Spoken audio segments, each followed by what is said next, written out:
सबसे अच्छे बोलो शनिदेव।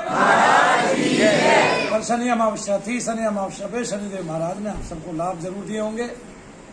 मेरी उनसे प्रार्थना है कि जो भी उसके इस दर पे आए वो उनको अमिट लाभ दे, जैसे मुझे दिया, जैसे मेरे जीवन के सारे भार उतार दिए, ऐसे आपके सबके जीवन के सारे भार उतार दिए। देखो, कष्ट पाना जो है वो जीवन का खेल है। संसार में कोई ऐसा नहीं हुआ जिसने कष्ट ना पाया हो, ना वो कभी किसी को पैदा होने देगा, है ना। कोई कहे रावण को कष्ट नहीं था, उसकी बहन की नाक कट गई, उसका कष्ट कम था, है भाई? नहीं सरदार जी, भाई रावण की बहन की नाक कट गई, इससे इसका कष्ट कम था। वो नाक कटने पर तो इतना सारा काम हुआ, इस कष्ट में और महाकष्ट आ गया रावण के लिए। तो सारी संतानें गई, सब कुछ मर खप गया। तो ऐसा कोई जीवन बनाया ही नहीं उसने जिसने कष्ट ना पाए।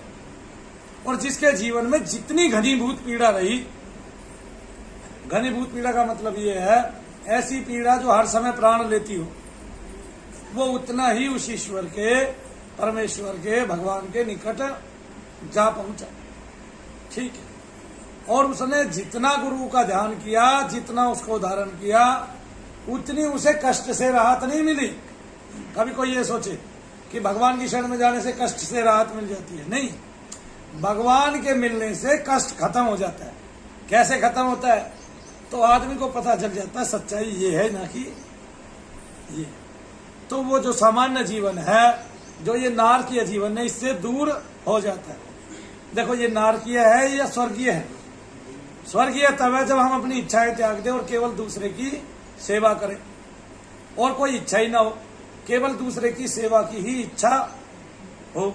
अब कुछ आए ना आए, आ गया तो बरत लिया, ना आया तो छोड़ दिया कि भाई मेरा नहीं है। तो स्वर्गीय और नारकीय ऐसे अपने जीवन को बनाया जाता है। शरीर की पीड़ा है, कोई बीमारी हो गई तो भाई शरीर ही तो भोग रहा है, आत्मा तो नहीं भोगती कष्ट। आत्मा संलग्न हो जाती है मन के जरिए, बुद्धि के जरिए, शरीर से, है ना। और हम उस शरीर का अभिमान क्या करें जिसको हम पूरा का पूरा देख ही नहीं सकते। अच्छा, एक बताओ, किसने अपने शरीर को पूरा देखा है? बताओ, मेरे को बता दो, कोई भी आदमी आज तक ऐसा पैदा हुआ हो जिसने अपने शरीर के अंश को देख लिया हो। आईने की बात नहीं कर रहा कि आईने का, आपका मोबाइल है, मोबाइल से फोटो खींच खींच के देख लो मैं कैसा हूं, कहां से, है ना। किसी दूसरे से खिंचवा नहीं। कोई भी भगवान ने इस तरह की संरचना बनाई है, कोई भी अपने शरीर को पूर्ण देख ही नहीं पाता। शीशा ना हो तो हम अपने बाल कभी ना भाएं। हाँ, उसने साधन जरूर उपलब्ध कर दिए। शीशा नाम का एक पदार्थ जो है वो पृथ्वी लोक पे भेज दिया। चंद्रमा पे भी शीशा मिलता है। मैं परसों गया था रात को चंद्रमा पे, तो वहां एक दर्पण मुझे मिला था, बहुत सुंदर सजा सजाया, ठीक है ना। तो मैंने पूछा था चंद्रदेव से, महाराज ये दर्पण आपके पास कहां से आया? ठीक है, बोला पृथ्वी लोक से लेके आया हूं। हाँ, उन लोगों का इस आईने में चेहरा अंकित है, यहीं से देख लेता हूँ पृथ्वी लोक पे कौन कौन क्या क्या काम कर रहा है, गड़बड़ कौन कर रहा है। तो फिर क्या करोगे भाई? बोला फिर सबको यहाँ लाके, जिन्होंने अच्छे काम करे होंगे ठंडी रेत पे गिर देंगे, जिन्होंने बुरे काम करे होंगे सूर्य देव के गर्म वाले रेत पे डाल देंगे। तो नारकीय जीवन कब होगा? जब हम इच्छाएं रखेंगे। और स्वर्गीय जीवन कब होगा? जब हम दूसरों को देने की कोशिश करेंगे। यही तो सब होना है, यही सब मिट जाना है। और क्षमता क्या है? क्षमता एक ही चीज की है कि हम जब अति नारकीय जीवन जीते हैं, जब हमें भूत प्रेत शरीर में हमारे वास करने लगते हैं। इसमें किसी का दोष नहीं था, केवल अपना दोष था कि वो प्रेत हमारे शरीर में कैसे घुस पाया। हमारी पूजा में, हमारी भक्ति में कमी थी, और कुछ कमी नहीं थी। मान लिया मैं भक्त हूं और कोई प्रेत मुझे परेशान करने लगे, तो वो 3 मिनट, 5 मिनट, 10 मिनट में क्या होगा? ढेर हो जाएगा। क्या हो जाएगा? ढेर हो जाएगा। अपने आप लड़ेगा, वो हमारे ओरा से नहीं लड़ पाएगा। अपने अपने ओरा को स्ट्रोंग करना है, जाप करना, ठीक है। बात बड़ी है, छोटी ऐसे हो जाती है कि अगर हम जल दान करें, दीप दान करें, दुनिया की 2 परम विधि है, दीप दान करना और जल दान करना। आप देखते हो जिस भी पंडित के यहाँ जाते हो, मैं आज आपको महापंडित बनाता हूँ, जिस भी पंडित के यहाँ जाते हो आप देखते हो वो जल पड़ता है, फूंक मारता है और आपको पिला देता है। आपके बहुत सारे बाहर घट जाते हैं, शरीर हल्का होता आ जाता है उत्तरोत्तर, और आप देते हैं छींटा लगते ही जल का हम पवित्र से हो जाते हैं। वो पंडित ने जल पड़ा था, हमने पिया था, हमने उसका असर देखा। तो क्या ऐसा जल घर पे बनाया जा सकता है? जी हाँ, मैं मनु भैया को साक्षी मानकर शनिदेव महाराज आपको जल दान करता हूं या करती हूं। इस जल से मेरे सारे दुखड़े हर लीजिए, ठीक है। जब मैं इस जल को पीऊं तो ये इतना पवित्र, इतना पावन हो जाए आपके नाम से कि मेरे पेट में जितनी भी गंध बसी है, ठीक है, जो निगेटिव बाधा है नकारात्मक ऊर्जा की, वो सारी समाप्त हो जाए। और अगर किसी ने गलती से मुझे कुछ भी खिला पिला दिया ऐसा वस्तु जिससे उसका वास परमानेंट मेरे शरीर के अंदर हो गया, तो वो भी बाहर निकल जाए। आप देखोगे आधे घंटे बाद वहां जाओगे, जलदान के साथ ही दीपदान भी करना है और ये सारी बातें बोलनी है जो मैंने बताई है। उस जल को पियो, आप अपने घर में छिड़को, आपका घर पवित्र होता जाएगा। खुली चीजें तो आपकी उसी दिन भाग जाएंगी, एक गारंटी है मेरी। जिस भी पेट पर छींटा पड़ेगा उस जल का, वो जलता हुआ चिल्ला के वहां से भाग जाएगा और ये चीजें आपको सपने में दिखाई देने लग जाएंगी आपके घर की। जल दान किया आपने, पिया, ये नहीं जल वैसे तो शनिदेव महाराज को आप लोहे के पात्र में देंगे तो वो प्रसन्न हो, लेकिन कई बार किसी घर में जल की आवश्यकता ज्यादा पड़ती है। इस जल से शराब बंदी की जा सकती है, लेकिन जल पहले पिलाया जाए, शराब पीने के बाद नहीं, है ना। तो धीरे धीरे पीते पीते उन सब चीजों के, वस्तुओं के असर कम हो जाएंगे और उस व्यक्ति को अगर कोई भूत प्रेत शराब पिलाता है तो वो तो छूट ही जाएगी। और अगर आपने संकल्प अच्छे से कर लिया तो वो जो आदमी असलियत में शराब पीता है वो भी छूट जाएगी। तो वो जल आप मटके में भी भर के रख सकते हो, वो तो देवता है, कितना भी पी सकता है ना। देवता तो समुद्र भी सोख सकते हैं, है ना। ये जरूरी नहीं है कि वो आपकी तरह छोटी सी घंटी में पिए। बहुत सारे लोग तो देवता को बहकाते हैं, बहुत सारे पंडित तो इतनी सी घंटी लेते हैं, आचमनियम समर्पयामि, ठीक है, पुनराचमनियम समर्पयामि, आचमनियम समर्पयामि, पुनराचमनियम समर्पयामि, ऐसे ऐसे करते रहते हैं। तो वो इसी तरह देते रहते हैं, ठीक है ना। लेकिन तुम कितना भी दो, देवता का गला तो गीला हो, ठीक है, उनका पेट तो भरे, मटका यूं उठाए और पिए, है ना, तब आप उसका असर देखोगे। इस तरह आप महापंडित की श्रेणी में, आपको किसी के पास भी जाने की आवश्यकता नहीं है जल पढ़ाने के लिए। आधे घंटे बाद वो जल विशुद्ध हो जाएगा, उसमें शनिदेव महाराज की तरंगे होंगी और उन तरंगों से आपके कष्ट जो है वो निकल भागेंगे। दूसरा, अगर किसी को पितृ प्रॉब्लम है, पितृ प्रॉब्लम तकरीबन सबको ही रहती है। इसके पीछे कारण क्या है कि पहले मरने में अब मरने में अंतर आ गया। आज से 40 साल पहले मैं देखता था हर घर में तकरीबन एक बार कीर्तन होता ही होता था। ऐसे वर्ष में कीर्तन बोल देते थे कि मेरा फला दिन का, मेरा फला दिन का, होली का इनको कीर्तन होता है। मुझे आज भी याद है ताऊ शर्मा के यहाँ दिवाली को कीर्तन हुआ करता था, हर दिवाली, ठीक है। तो 10-20 दिवाली तो मैंने देखी। अब ताऊ शर्मा के कोई भी कीर्तन नहीं करता है ना, क्योंकि उनकी दिवाली छूट गई है। अब ताऊ शर्मा बूढ़े हो चले हैं, बच्चे अपने कहीं कहीं रह रहे हैं, तो भाई कीर्तन करे कौन? नहीं, पहले सभी को तकरीबन गांव में रहना पड़ता था और लोग मौजूद रहते थे हमेशा अपने घरों पे, नौकरी भी करते थे, शाम तक वापस पहुंच जाते थे। अपनी बसों के नंबर होते थे दिल्ली में, बस पकड़ के, और फिर शाम को कीर्तन भी करा सकते थे। अब तो एक कनाडा रहता है, एक युगांडा पहुंच गया, एक अमेरिका रहता है जी, एक वहां रहता है उड़ीसा में, एक पंजाब में रहता है। अब तो बेटे ऐसे रहते हैं, सबके ऐसे रहने लग गए ना बेटे तो सबके, तो फिर चीजें संभव नहीं हो पा रही है। आप भगवान का नाम नहीं ले पा रहे हो, आपके अंदर वो क्षमता नहीं आ पा रही है। आपका बच्चा तो कीर्तन में आनंद लिया करता था और जब मंदिर पे हर मंगलवार को हनुमान चालीसा हुआ करती थी उसमें शामिल हुआ करता था, अब वो उसमें शामिल नहीं हो पा। अच्छा, बहुत सारा काम तो इस चीज ने खत्म कर दिया, है ना, ठीक है। अब कोई कहता है क्या, अरे मंदिर पे चलेगा भाई तो हनुमान चालीसा पढ़ रहे, सुन रहे हो? अरे अपने घर ले क्यों ना सुन लो भाई, इसी में आ जाएगी हनुमान चालीसा में सुरेश वाडेकर की आवाज, है ना जी। जय हनुमान ज्ञान गुण। ये जलदान की विधि है। दीपदान की विधि कितनी स्ट्रोंग है, दुनिया की सबसे स्ट्रोंग विधि, करके दिखा सकता हूं। सबसे स्ट्रोंग विधि दुनिया की, क्या स्ट्रोंग है? अरे भाई रोको रुक जाओ बहन जी, रुक जाओ। अभी आप देख रहे हो वीडियो बन रही है। क्या स्ट्रोंग है विधि? आपने दीपदान किया, अगर आपके पित्र है आपको खुजली होने लगेगी उसी दिन से, उसी टाइम से शरीर लाल होना चालू हो जाएगा, बेचैनी बढ़ जाएगी, नींद नहीं आएगी रात में, तब पता चलेगा पित्र। क्या ये समस्या कुछ ही पल की है, कुछ ही समय की है? क्या ये समस्या बहुत तीव्रता से दूर की जा सकती है? नहीं।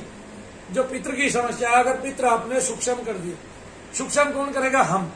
पितृ प्रेत योनि में आया, हमने उसको भोग देना स्टार्ट क्या किया? अब वो और सूक्ष्म होता चला गया। हम अमावस्या भी निकाल रहे हैं, श्राद्ध भी निकाल रहे हैं, वो और निकाल रहे हैं, उन सब से वो शक्तिशाली हो गया, सूक्ष्म हो गया, रहा प्रेत योनि में ही, और उसके कष्ट आपको भोगने पड़ रहे। तो उसको वापसी कैसे करें? उसको वापसी दीपदान से करें कि शनिदेव महाराज मनु भैया को साक्षी मानकर हम आपको दीपदान करते हैं। हमारा जो भी पित्र है और प्रेत योनि में है, आप उसको मोक्ष दीजिए, गति दीजिए और शांति दीजिए।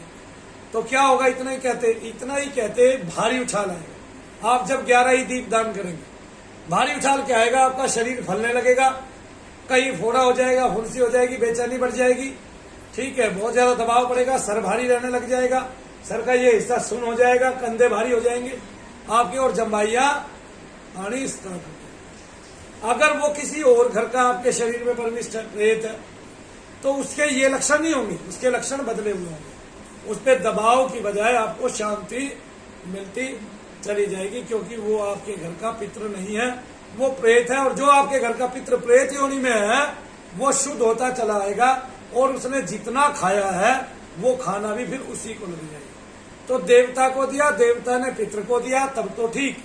आपने सीधा पितृ को दिया, पितृ पहले से प्रेत योनि में है, तब वो प्रेत योनि से बाहर नहीं आ सकता। वो इतना सूक्ष्म हो जाएगा कि हमारे हर्ष भैया के भी देखने में नहीं आए। और हर्ष क्या, दुनिया का कोई भी कितना भी सिद्धिवान हो, बहुत सारे पितृ इतने सूक्ष्म हो जाते हैं प्रेत योनि में ही कि वो उनको नहीं देख पाते, और आपको कष्ट होता है उसका, इसलिए उनके भयानक आकार भी बन जाते हैं, कोई पहचान भी नहीं पाता, बड़े काले गोले बन जाते हैं, आगे ना कोई पहचान नहीं पाता। ऐसे कोई तो ऐसा आकार धारण कर लेता है, इतना बड़ा मुंह हो जाता है, लंबा कद हो जाता है, और दिखता है विशाल का, हाथी के समान दिखने लगता है, ताकतवर हो जाता है, पूंछ निकल आती है, ऐसे कांटे निकल आते हैं शरीर पे। तो क्योंकि वो उस योनि में कष्ट में है, ठीक है ना, और वो आपको पुकारता है। अब आपने दीपदान स्टार्ट कर दिए तो उसका अंश जो है वो शुद्ध होता रहेगा, और कुछ काल के बाद आप ठीक हो जाओगे। 2-4 महीने आपने क्रिया की करो तो मेरे हिसाब से 2 साल तक लगातार, लेकिन 2-4 महीने, क्योंकि ये बहुत गंभीर है इस क्रिया, ये मैं आपको बता रहा हूँ, ये इतना गंभीर है। आपके घर का अगर एक भी बुजुर्ग दब गया, उसकी जो बद्दुआएं हैं, उसके जो बुरे संकल्प है, वो आपको जीने नहीं दे सकते। आपकी आने वाली संतानें गिर जाएंगी, अपने पद से गिर जाएंगी, उनका मार्गदर्शक कोई नहीं बन सकता, वो पथ भ्रष्ट हो जाएंगे, उनको कुछ आगे सुझाई नहीं देगा, दारू पीने लगेगी, आपकी स्थितियां सारा नशा करने लगेगी, ऐब करने लगेगी, सारी दुनिया के ऐब भी पकड़ेगी, मारने पीटने काटने और काटने में ही रही लोगों। तो उनको निकालना है बहुत सूक्ष्म तरीके से, ताकि आपकी आने वाली पीढ़ियां संतुलित हो जाए, बैलेंस हो जाए, और उनको ये जो परिणाम है ये भोगना ना पड़े। सुन लो मनु भैया की बात, वरना एक दिन ऐसा आएगा कोई ये बात समझाने के लिए नहीं रहेगा, क्योंकि मैं जितना अनुभव करके यहाँ तक पहुंचा हूँ, फिर वो अनुभव नहीं बताया तो कोई लाभ नहीं होगा। वैसे मुझसे भूत प्रेत के बारे में अगर किसी को कितने भी क्वेश्चन पूछने हैं वो पूछ सकता है, ठीक है। मैं इस चीज से कभी भी नहीं घबराता हूँ, क्योंकि मेरे पास इस संबंध में बहुत नॉलेज है, ठीक है, जो आपके शास्त्रों में भी नहीं लिखी है। खुल के कहता हूँ, आप देख भी लेना, पढ़ भी लेना कितना लिखा हुआ। इनकी खुराक क्या है? ये खुराक खाने आपके शरीर में आते हैं, और शरीर ही इनको पसंद है।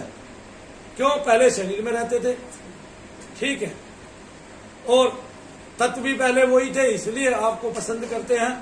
और जिसमें वासना है वो स्त्री को पकड़ता है पुरुष होते हुए, और जिस स्त्री में वासना है वो चुड़ैल बन के पुरुष को धारण कर लेती है, और फिर पीछा छोड़ने में नहीं आती।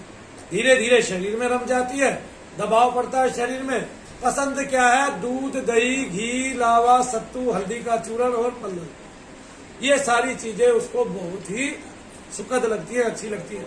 फिर शरीर में रह के जो खाता है वो भी मिलता है। बहुत सारे लोग दारू पीते पीते मर जाते हैं और फिर किसी के शरीर में घुस के दारू ही पीने का मन करता है। अगर 24 घंटे पीता था तो 24 घंटे पिला के रखते हैं, और अगर 10 घंटे शाम को पीता था तो फिर शाम को ही पिला के रखते हैं। कितनी बड़ी बात है और कितनी सूक्ष्म बात है, और पता चलता नहीं आदमी को। बस ये पता चलता है कोई और आपको कंट्रोल करने की कोशिश कर रहा है। तो भूत प्रेत है, यहां आए, आपने क्रिया कराई। सबसे पहली बात तो एक भाई, किसी के पास क्षमता ना हो वो क्रिया ना कराए अपनी। क्या ना हो? क्षमता ना हो, क्योंकि हमारे बहुत ही कम क्रिया है और वो पूरे आजीवन भर की है आपके लिए। हम उसमें आजीवन भर आपका जप करेंगे जब भी आपको परेशानी होगी। ऐसा कोई भी दुनिया में दरबार नहीं है। कोई भी दरबार है ऐसा कि आपसे एक बार छोटी सी फीस ले और उसके बाद जो है पूरी जिंदगी आपकी सेवा करे? बताओ मेरे को एक भी दरबार आपने देखा?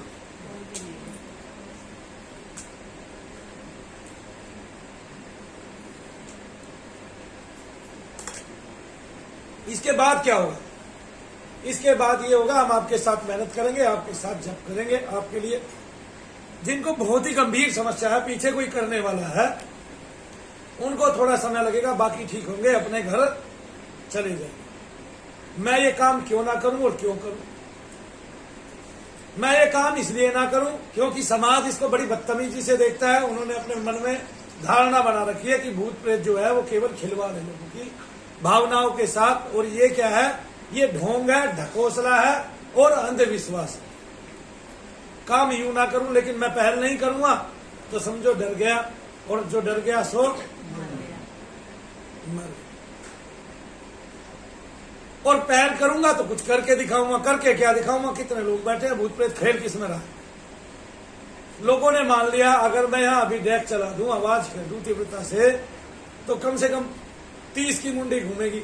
और मैं थोड़ा सा अपने मुंह से किसी भी देवी का जाप कर दूं या देवता का जाप कर दूं तो बहुत सारे लोग हिलने लग जाएंगे, चिल्लियां लगाने लग जाएंगे। तो क्या इसकी प्रविधि ये है? नहीं। आपने कहां ये देखा है? आपने तो सब जगह देखा है, कहीं ढोल बजा रहा है, कोई ढोल पे नचा रहा है, वो समझ रहा है इसको पीड़ा हो रही है, उसको कोई मार नहीं रहा है। कभी कोई ये समझे कि उसको कोई मार रहा है, उठा उठा के पटक रहा है, नहीं, वो खुद ही चिल्ला रहा है, खुद ही वो कर रहा है। उसको पीड़ा क्या हो रही है कि वो एकांत में और शांति के साथ रहना चाहता है। जो बहुत ही बेचैन है वो कुछ समय के लिए बेचैन करेगा और बोलेगा और आपको तड़पाएगा। उसको खबीज आदि बोल दिया जाता है, उसको बड़ा प्रेत बोल दिया जाता है। लेकिन ज्यादातर प्रेतों में क्या है? केवल एक ही संकल्प है, एकांत में रहना, शांति के साथ रहना। और आप जब उसकी शांति भंग करते हो तो वो कुड़ जाता है, चिढ़ जाता है, इससे उल्टा आप पे दबाव पड़ता है।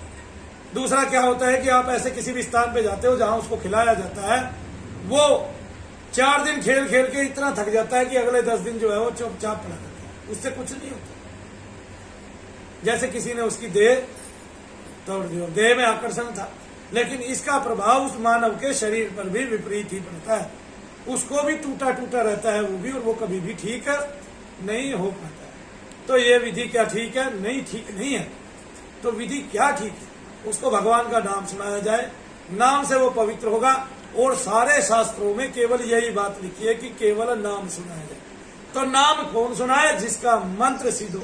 अब मंत्र किसका सिद्ध है?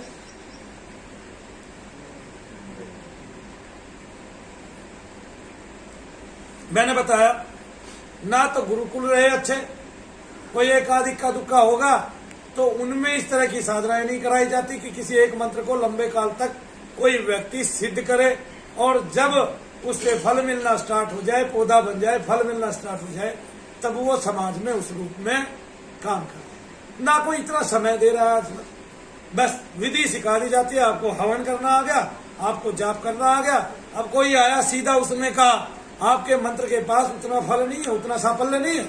और कोई आया सीधा, उसने कहा कि महाराज मेरे आप पितरों के लिए पाठ कर दीजिए, और उसने पितरों का पाठ किया। तो पाठ में जब बल ही नहीं होगा, फल ही नहीं होगा, तो कहां से? देखो एक सरदार जी जो है वो बीमार हो गए, अपनी पत्नी को नहीं पहचान रहे थे। मैं उनके घर में गया, नीचे 9 पंडित बैठे हुए थे, माता का ध्यान कर रहे थे। तो मैं उनके कमरे में घुसा, मुझे कुछ फील नहीं हुआ। फिर मुझे ऊपर ले जाया गया, 3-4 मंजिल का मकान था। जब मैं ऊपर गया तो वहां मैंने देखा ऊपर की मंजिल में एक सरदार जी एक कमरे में एकांत में बैठ के माता चंडी का पाठ कर रहे थे। और मैं जैसे ही घुसा, उसकी वाइब्रेशन से सरोबार हो गया, नीचे से लेके ऊपर तक शरीर भर गया जैसे। तो वो अकेला उतनी शक्ति उत्पन्न कर रहा था जितनी वो नहीं कर पा रहे थे। अब मैंने दिमाग लगाया कि अगर इसको भूत बाधा होती तो सरदार जी ठीक कर चुके होते। ठीक है, बेशक पंडितों का असर ना पड़े, लेकिन यहां तो सीधा सीधा दिख रहा है सरदार जी का तो असर है। इन्होंने जप किया लंबे समय, अवस्था भी ठीक थी उनकी, आयु भी 60 के पार थी। और फिर मैंने देखा कि अगर पितृ दोष होता तो भी अब तक दशा में सुधार आ चुका होता। तो मैंने पाया कि इनकी राहु की महादशा चल रही है। उनकी जन्म पत्री दिखाई गई तो राहु की महादशा ही थी। मैंने उपाय पूछा क्या क्या किया आपने, तो उन्होंने उपाय भी बताया, हमने ये किए। मैंने बस इतना सा बदलाव किया कि दक्षिण पश्चिम कोने में इनका सर नहीं होना चाहिए, चाहे वो एक कमरा ही क्यों ना हो। और उतने उपाय से 3 दिन के अंदर उनकी हालत में सुधार आ गया। वो स्थान उन्होंने छोड़ दिया।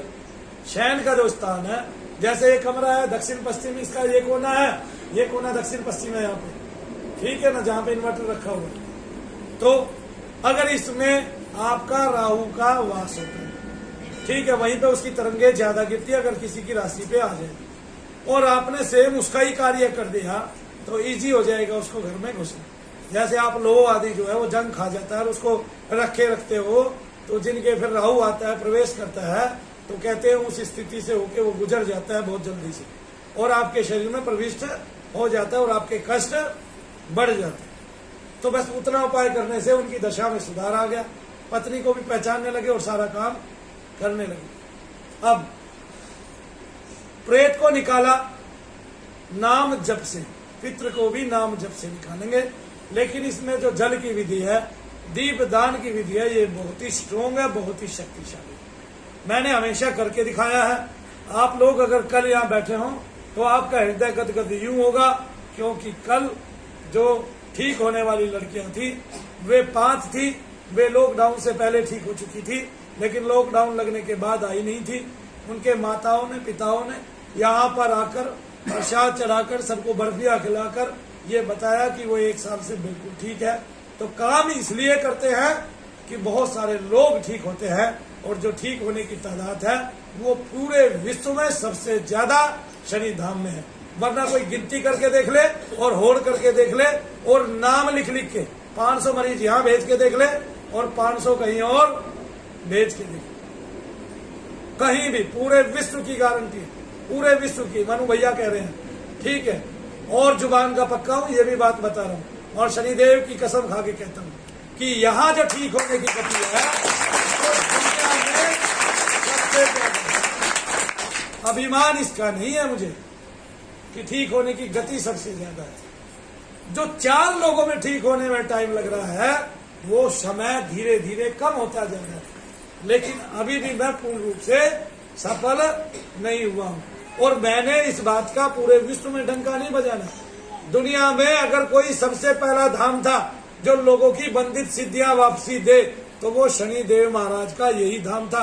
जब हम छावला में बैठते थे, रोजाना 25 से 30 लोग हमारे पास वो सिद्धियों वाले आते थे जिनकी हम सिद्धियां लौटाते थे। और कल हर्ष ने 3 लोगों की सिद्धियां वापसी कराई, जिनमें आपके भाईजान भी हैं। ये शुभ नाम बताइए अपना। मेरा सैयद फयाजुद्दीन है। आप यहाँ ये फयाजुद्दीन जी, तो ये भाई आए, कहाँ से आप आए हैं? मेरा नाम सैयद फयाजुद्दीन है और मैं बेंगलोर से आया हूँ, कर्नाटक बेंगलोर से आया हूँ। पिछले 5 साल से मैं अपने पीर की परेशानी में घूम रहा था। पीर साहब का नाम बताइए जरा। मेरा नाम सैयद फयाजुद्दीन है। नहीं, उन पीर साहब का जिनकी आप सेवा करते हैं। मुझे पीर साहब का नाम तो पता नहीं है, मगर मेरे दादा की गद्दी लगती थी, अभी मेरी गद्दी लग रही है।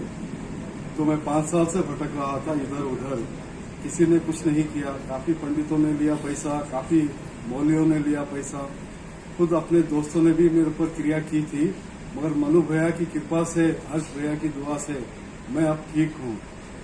क्या आपको आपके पीर साहब महसूस हुए? बिल्कुल बिल्कुल मुझे महसूस हुआ मेरे पीर साहब। मैं तो यह कहूंगा कि शनि धाम जैसा कहीं और धाम नहीं होगा। ये सच्चा धाम है और यहाँ कोई भेदभाव नहीं होता है। हिंदू मुस्लिम के सब एक जैसे दिखते हैं, यहाँ पर एक भाई जैसे मिलकर रहते हैं। ये सब मनु भैया की कृपा है। मेरे पास लफ्ज नहीं है कि मैं कैसे बयान करूं मेरे मनु भैया के बारे में। मेरा जीवन अगरचे इनके चरणों में ला दूं तो भी कम है। मैं सेवा करने के लिए फिर से जरूर आऊंगा। मैं सभी लोगों से कहूंगा तो मन से, सच्चे मन से मांगे तो जरूर मिलेगा। अब मैं एक बात आपको बताता हूँ। भाई जी ने ये बात आपको बताई, हमने हमेशा करके दिखाया है और करके दिखाएंगे। इसके अलावा हमने लोक दर्शन भी कराए थे लोगों को, और लोगों की डिमांड है फिर से कराए। तो अब बच्चे तैयार होने लगे हैं, तो कम से कम 10 बच्चे चाहिए जो आपको एक ही वर्णन करके दिखा सके, दूसरे किसी लोग। ये सब मंत्र के जरिए होता है। कैसे होता है, ठीक है, ये भी बात हम आगे जाके लोगों को बताएंगे, सिखाएंगे भी। लेकिन जितनी सूक्ष्म और गूढ़ बातें इस दरबार से लोगों को पता चली, उतनी कहीं नहीं पता चलती। लोग यहां तक ललायित हो गए कि उन्होंने दृष्टियां खुलवाने के नाम पे मनु भैया के नाम से जिसने भी काम किया उनको भी लाखों रुपए दे डाले। तो उसकी चर्चा मैं यहां नहीं करूंगा। लेकिन जो दृष्टियां खुलती हैं, जो ये पूर्णा दृष्टि खुलती है, ये बहुत अधिक महत्वपूर्ण आपके जीवन में नहीं है।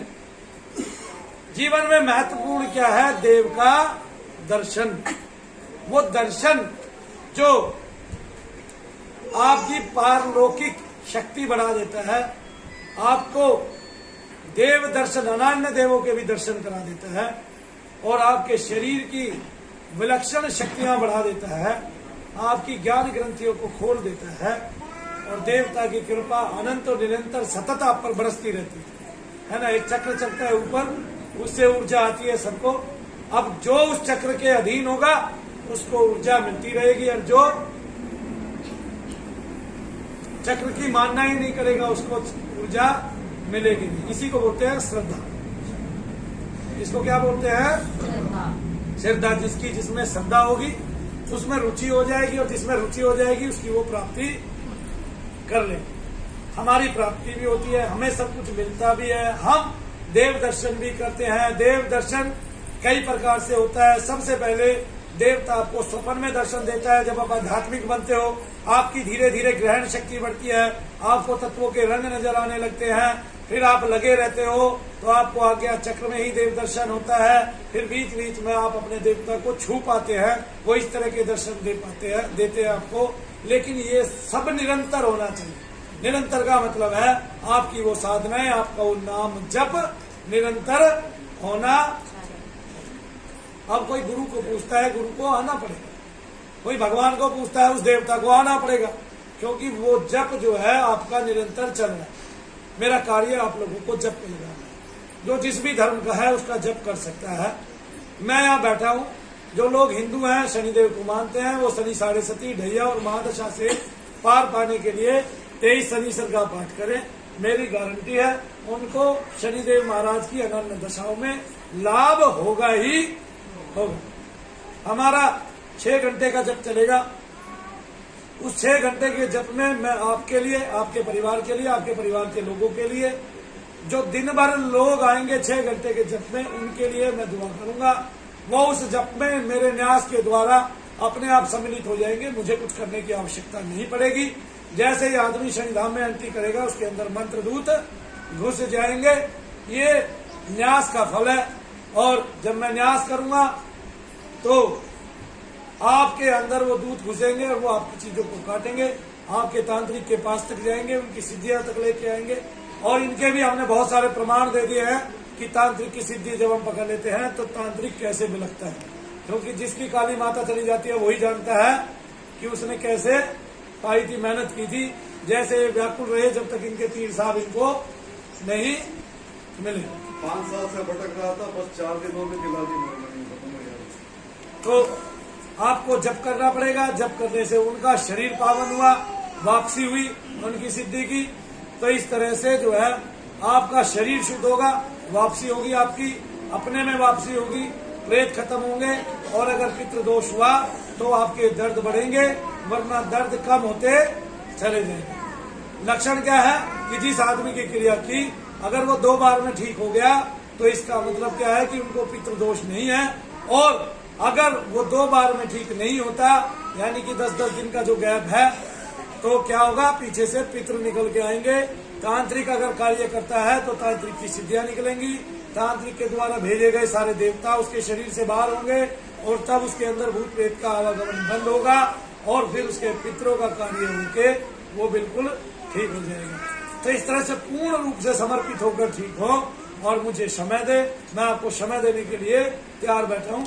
प्रत्येक व्यक्ति से मैं मिलता हूँ, कोई ये नहीं कह सकता कि मेरे सर पर मनु भैया ने हाथ नहीं रखा या मुझसे नहीं पूछा। आप अपनी बात कह सकते हो। फिर भी मैं इतने सारे लोग बैठे हैं जो 2 बार आए हैं, उनकी बात नहीं कर रहा है, लेकिन जो 4-5 बार आए हैं और जो आज तक आए हैं, उनमें से ऐसा व्यक्ति हाथ उठा ले जिसको आराम नहीं है, जो मेरे सामने इन 5 लाइनों में बैठा है, जिसको आराम नहीं है, जो 2 बार से ज्यादा आया, 5-6 बार आया। ये एक भाई है, इसको आराम नहीं है, लेकिन चूंकि इसको पीछे बहुत सारी चीजें थी। कल इसको ये बात बताई भी गई थी, कल बताई थी कि परसों, क्या बताया था, बताइए, खड़े होके आइए। दिक्कत ज्यादा है, पुरानी है, बहुत सारी चीजें हैं, वो कटेंगी, पीछे से कटती आ रही है, निकलती आ रही है। और जब ये शुरुआत में आए थे तब भी इनको दिक्कत ज्यादा ही बताई थी, कम नहीं बताई थी। तो जब एक चीज कट जाती है, पीछे की सारी चीजें खुलती चली आती है। अगर तांत्रिकों ने बहुत सारी क्रिया की हो, हर क्रिया पे 3 प्रेत भेजे हो, तो भी उसकी गठड़ी खुल के आती है। तो एक ही आदमी ऐसा, आपको क्या दिक्कत है, आगे आओ। बोलिए। वो दिक्कत है तो आपको पता नहीं किन्नर वाले वो दिक्कत किन्नर वाली दिक्कत है। आप ये बताइए, हमने ये पूछा है क्या आपको बिल्कुल भी आराम नहीं है? नहीं, आराम है तो पर आराम है, करीब 80% आराम। फिर ये तो बात सोचिए, हम कह क्या रहे हैं। बैठ जाओ। तो इतने सारे लोगों में केवल मनु भैया ही ऐसे हैं संसार में जो अपने सामने इतने सारे मरीजों को बैठा के ये बात पूछ सकते हैं। मुझे क्या आदमी मिले भाई, बताना। एक और 2-3 दिन के बाद ये भी आदमी हाथ नहीं उठा पाएगा। क्यों? क्योंकि इसको आराम लग चुके होंगे।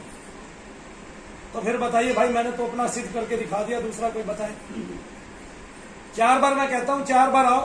फिर अगर ताकतवर कोई चीज है तो मैं आपको समय देता हूँ, फिर उसके आराम आपको पड़ जाते हैं।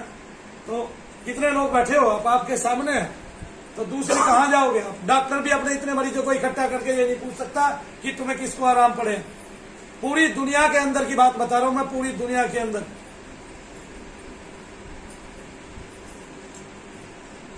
मैं देवता हूं नहीं, मैं आपकी तरह सामान्य हूं, लेकिन मैं नाम जप की शक्ति को जानता हूं। मुझे उसने कहां से कहां उबार दिया, आपको भी वो ऐसे ही उबार देगा। इसलिए कहता हूं कि जो हम एक दिन के लिए करते हैं उसको जन्म भर के लिए करें। जो दीपदान आप एक दिन के लिए करते हैं उसको जन्म भर के लिए करें। आपके घर में देवता की विलक्षण शक्तियां, विलक्षण किरणें हमेशा के लिए आने लग जाएंगी और आपके घर में स्वस्थता का वास हो जाएगा और लक्ष्मी का वास स्थिर हो जाएगा, स्थिर हो जाएगा, स्थिर हो जाएगा। मलिनता ही नहीं रहेगी आपके घर में, क्योंकि जहां मलिनता नहीं होती मां लक्ष्मी का वास होता। कितनी बड़ी बात है। जो कूड़ा करकट घर में भरा है, जब तक वो नहीं जाता तब तक लक्ष्मी नहीं आती या धन नहीं आता। कितनी बड़ी बात है। तो आपने क्या करना है, आपने उस लक्ष्मी को स्थिर करने के लिए हमेशा ही दीपदान करना है। क्या करना है? दीपदान करना। एक माता ने नंगे पैरों रोजाना भगवान शिव के मंदिर पर जाकर अपने बच्चे के लिए वो मांग डाला और वो मिल गया उसको, क्योंकि उसकी नियति थी कि रोजाना सवेरे 4 बजे उठ के नहाना और कैसा भी मौसम हो नंगे पैर शिव मंदिर तक जाना और जल चढ़ाना। तो आप जो भी उपाय करते हैं, 1 दिन के लिए करते हैं, 2 दिन के लिए करते हैं, लेकिन जिंदगी भर के लिए उपाय बता रहा हूं, जलदान। और जलदान में तो आपका रुपया भी नहीं लगना, आप अपने ही घर के मटके में जलदान कर सकते हो, क्योंकि वो मटका झूठा भी नहीं है और फिर उसको पी सकते हो। ठीक है ना? वो जल के ही देवता है, आपको ऐसी तरंगे दे देंगे आपके सारे खाए पिए निकल जाएंगे। आपने अच्छे से कहा हो, जैसे मैंने शुरुआत में बताया, कोई ताकत नहीं है उस जल में शक्ति को आने से रोक दे, कोई भी ताकत नहीं है। और उसमें इतनी शक्ति होगी कि पंडित लाख बार पढ़ेगा, भूख मारेगा, तो भी उससे दोगुनी शक्ति उसमें प्रविष्ट होगी, जो आपको पीने से ही पता चल जाएगी। तो आप कीजिए, आप महापंडित हैं, आप महाज्ञानी हैं, ये इस भूल में मत रहिए कि आपको कुछ नहीं आता। अगर आपको दीपदान और जलदान की प्रक्रिया अच्छे से आती है तो मैं ये कहता हूँ आपने बड़े बड़े धुरंधरों को पछाड़ दिया, क्योंकि बहुत सारी छोटी छोटी चीजें ही, छोटी छोटी बीमारियां और कुछ कुछ काल के प्रेत लगे हुए आपके जलदान और दीपदान से भाग जाते हैं। और कितने अनुपम उदाहरण यहाँ आकर लोगों ने बता दिया कि हमारा जलदान से और दीपदान से ये कल्याण हुआ है। दूसरी बात, जो किसी और से अन्य आदमी से पैसे मांग के लेके आया क्रिया के, वो अपनी शनिधाम में क्रिया ना कराए। जिसने अपना कुछ बेचा है और वो तब शनिधाम में क्रिया कराना चाहता है, वो भी शनिधाम में क्रिया ना कराए। जिसके हाथ में एक भी पैसा नहीं है, वो अपनी 1.25 रुपए की बलि कराए या 54 की बलि कराए 5, ठीक है, उसी में वो ठीक होगा। इत्मीनान रखें, और वो पहले भी ठीक होगा, इस बात का भी इत्मीनान रखें, ठीक है। दूसरा, जिसके पास शनिधाम यानी कि शनि महाराज की आज्ञा के अनुकूल उतना धन है जितना अंदर आपको क्रिया में बताया गया है, तो वो दान करे, क्योंकि इससे मंदिर बन रहा है। और उन सब का भी मैं ऋणी हूँ जो पहले आए हुए हैं, क्योंकि उनका कुछ ना कुछ उत्तमता से शनिदेव महाराज के कार्य पर लगा हुआ है, और वो सब आपके कल्याण के लिए ही है। आपकी संतति, आपके बच्चे ही मेरे पास सारी विद्याएं सीखने आएंगे, अच्छा काम करने आएंगे, और आपकी संतति जो है वो इन सब चीजों से बाहर निकलेगी। और हम एक ही बार में बाहर निकलेंगे, बार बार में नहीं निकलेंगे। जो यहाँ आ गया वो पावन हो गया, पवित्र हो गया, उसके सारे संकट टल गए, और जो लंबे अरसे तक जुड़ा रहा उसके सारे कार्य बन गए।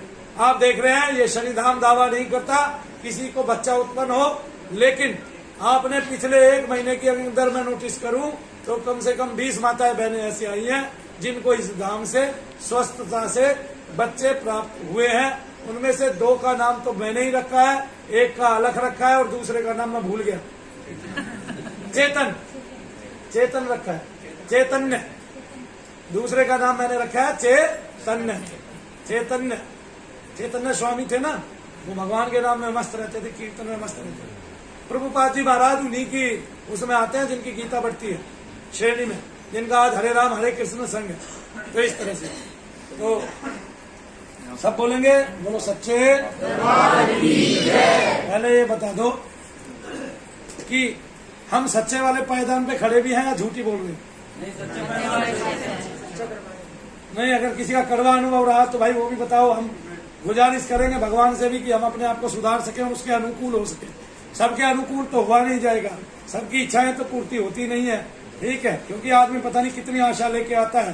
तो है कितनी आशा, कितनी तृष्णा, पर कितनी करेगी पूर्ति वो पत्थर की मूर्ति। वो तो असीम विश्वास है, निर्जीव है, निश्वास है। अमृत जिनको प्राण है उनका यही भगवान है। जो जप तप और व्रतधारी है उनको यही सुखकारी है। और मौन रह के भी सदा सच्चा दिखाए रास्ता, फलीभूत है उनकी तपस्या जिनको है ये आस्था। जय शनिदेव, बोलो सच्चे दरबार की जय, सबसे अच्छे दरबार की जय, बोलो शनिदेव महाराज की जय, बोलो साबिर प्यारे की जय, जय शनिदेव। जय